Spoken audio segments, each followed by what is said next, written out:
जय श्री कृष्णा, जय राधे राधे। अब एक प्रसंग मानस उत्तर कांड से लिया गया है। कब हो कुकरी करूं ना नर दे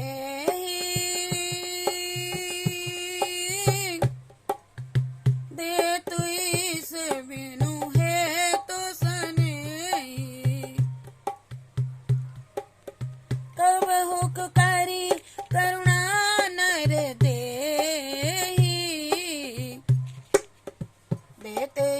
इस बिना है तो सने।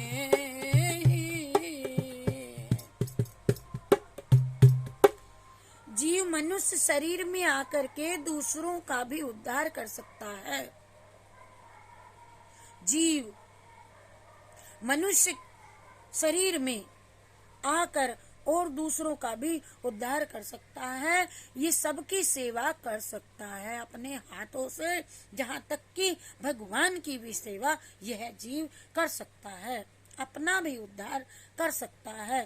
परंतु अपनी भोगेच्छा के वशीभूत होकर इस जीव को ऐसा दुर्लभ मौका न मिलने देना, उनको मनुष्य शरीर में न आने देना, उसको जन्म ही न लेने देना, जन्म लेने से पहले ही उसकी हत्या कर देना कितना महान पाप है। ये भ्रूण हत्या, जीव हत्या, इन्हीं के ऊपर प्रसंग है। कबहु कुकरी करुणा नर देत इस बिनु है तसने। ऐसा महान पाप करने वालों को घोर नरकों तथा नीच योनियों की भयंकर यातनाएं भोगनी पड़ेंगी। उनको कभी मनुष्य जन्म मिल जाए तो उनमें उनकी संतान नहीं होगी।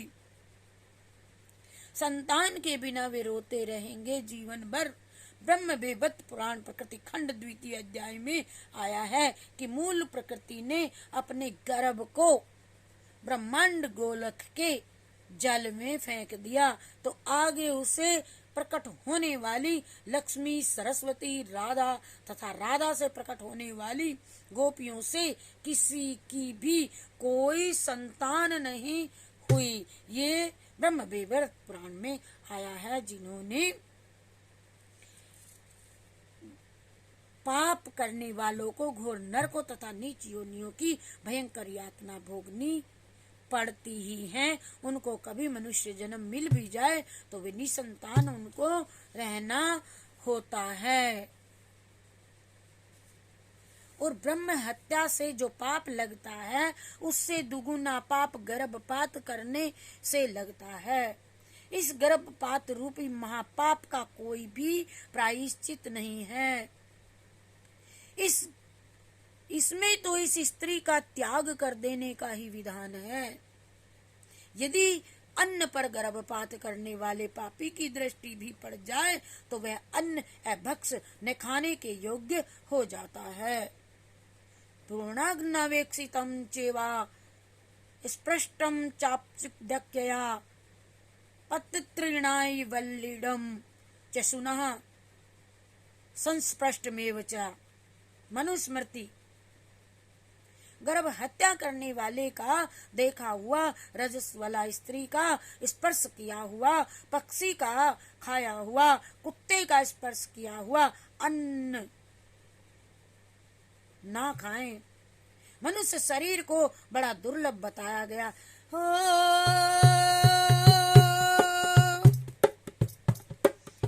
बड़े भाग मनुष्य तनु पावा, सुर दुर्लभ सब ग्रंथ निगावा रम। बड़े बड़े भाग्य मनुष्य तन पावा, सुर दुर्लभ सब ग्रंथ निगावा देखे सभी देव सुर मुनि यही गाते हैं कि बड़े भाग्य से मानुष तन मिलता है। दुर्लभो मानुषो देवो देहि नाम क्षण भंगुरा, श्रीमद् भागवत। और बड़े भाग मानुष तन पावा, सुर दुर्लभ सब ग्रंथ ने गावा, ये मानस उत्तर कांड से लिया गया है।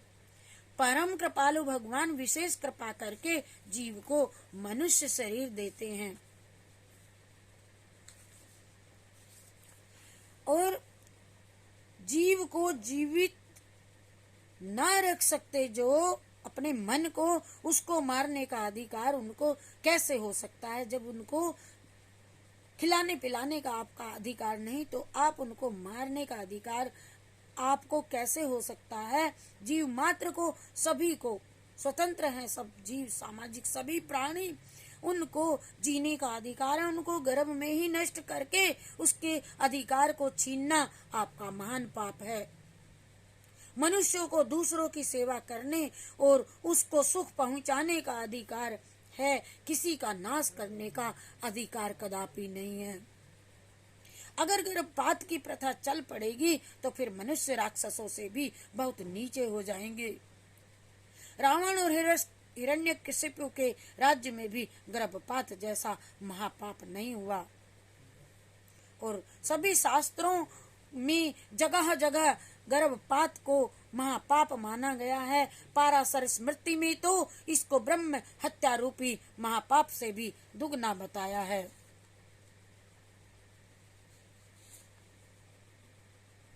पाराशर स्मृति। गर्भ में आया जीव जन्म लेने के बाद न जाने कितने अच्छे अच्छे लौकिक और पारमार्थिक काम करता है, समाज की और देश की सेवा करता है। अनेक लोगों की सहायता करना उसका धर्म है और करता है। संत महात्मा बन करके अनेक लोगों को सन्मार्ग में लगाना, अपना तथा औरों का कल्याण करता, खेती करता, अनेक कारखाने खोलता आदि आदि, परंतु जन्म लेने से पहले ही उसकी तो हत्या कर देना कितना महान पाप है। क्या हम जानते हैं कि गर्भ में आया जीव कौन है, कैसा है? अगर महात्मा गांधी, लोकमान्य तिलक, स्वामी विवेकानंद आदि जन्म से पहले ही गर्भपात कर दिया गया होता मोदी जी जैसों का, तो देश की कितनी क्षति होती बताइए। बच्चे के लिए माता के समान दूसरी कोई छाया नहीं है, अर्थात माता की छत्र छाया में जो सुख है वह कहीं है ही नहीं।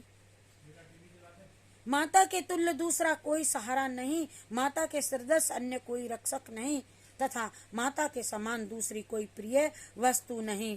नास्ति मात्र समा छाया, नास्ति मात्र समागति, नास्ति मात्र समम त्राणम, नास्ति मात्र समः प्रिया। महापुराण शांति। समर्थम वा समर्थम वा कुशम वा कुशम तथा रक्षितेव च्युतम माता नान्या पोष्टा विधानसा। पुत्र असमर्थ हो या समर्थ, दुर्लभ हो या हष्टपुष्ट, माता उसकी रक्षा करती ही है। माता के सिवा दूसरा कोई विधि पूर्वक पुत्र का पालन पोषण नहीं कर सकता। मातृ देवो भवः पितृ देवो भवा। यदि वो अपनी संतान का जन्म से पहले ही नाश कर देंगे तो फिर रक्षा कौन करेगा? साधु लोग चातुर्मास में एक ही जगह एक ही कारण रहते हैं कि स्थावर पेड़ पौधों के अंकुर यात्रा करते समय पैरों के नीचे आकर के नष्ट न हो जाए, अर्थात हमसे कोई पाप ना हो जाए जीवों का। जब स्थावर प्राणियों की हिंसा का इतना पाप माना जाता है तो फिर जो जंगम प्राणी हैं उनकी हिंसा का कितना पाप होगा। जंगम प्राणियों में भी मनुष्य सर्वश्रेष्ठ है, उस मनुष्य की गर्भ में ही हत्या कर देना कितना महान पाप है। अरे इससे बढ़ करके दूसरा कोई पाप नहीं। एक कहावत है कि अपने द्वारा लगाया हुआ विष का वृक्ष, विष जहरीला वृक्ष को भी काटा नहीं जाता। विष वृक्षोयपि सर्ववृद्धा स्वयं छित्तुम सांप्रतम। जिस गर्भ को स्त्री पुरुष मिलकर के दोनों पैदा करते हैं, उसकी अपने ही द्वारा हत्या कर देना कितना महान पाप है। कसूर है संयम तो खुद करते हैं, पर हत्या बेकसूर गर्भ की करते हैं, कितना बड़ा अन्याय है। जो माता पिता अपने बच्चे का स्नेह पूर्वक पालन और रक्षा करने वाले होते हैं, वे ही अपने गर्भस्थ बच्चे की हत्या कर देंगे तो किससे रक्षा की आशा की जाएगी। संतान के लिए तो माता पिता ईश्वर के समान होते हैं, और वैर विरोध को लेकर के किए जाने वाले युद्ध में भी शत्रु की हत्या का ही उद्देश्य रहता है। फिर भी उसमें निहत्थे सैनिकों पर शस्त्र नहीं चलाया जाता, युद्ध में भी नहीं मारा जाता निहत्थे को, तो अपने पेट में पल रहे शिशु को के हत्यारे आप कैसे हो जाते हो। ऐसी अवस्था में उस निरपराध निर्दोष शिशु की हत्या कर देना कितना महान पाप है। आपका कोई अपराध कसूर भी नहीं, उसका बेचारे का, वह तो सर्वथा निर्दोष है, आया था भगवान ने भेजा था। इस प्रकार जिस मनुष्य शरीर को इतना दुर्लभ बताया है, उस मनुष्य शरीर में जीव को न आने देना, जीव को ऐसा दुर्लभ शरीर ना मिलने देना कितना महान पाप। इस महापाप से बचो। जितने भी पाप होते हैं न किसी के मानने और न मानने पर निर्भर नहीं करते। पाप के विषय में अर्थात अमुक कार्य पाप है ये जान लिया तो वेद पुराण स्मृति शास्त्र अनुभवी तत्वज्ञ महापुरुषों के भी यही वचन है। पृथ्वी पर मनुष्य जाति सबसे सर्वश्रेष्ठ है। हरि शरणम हरि शरणम हरि शरणम।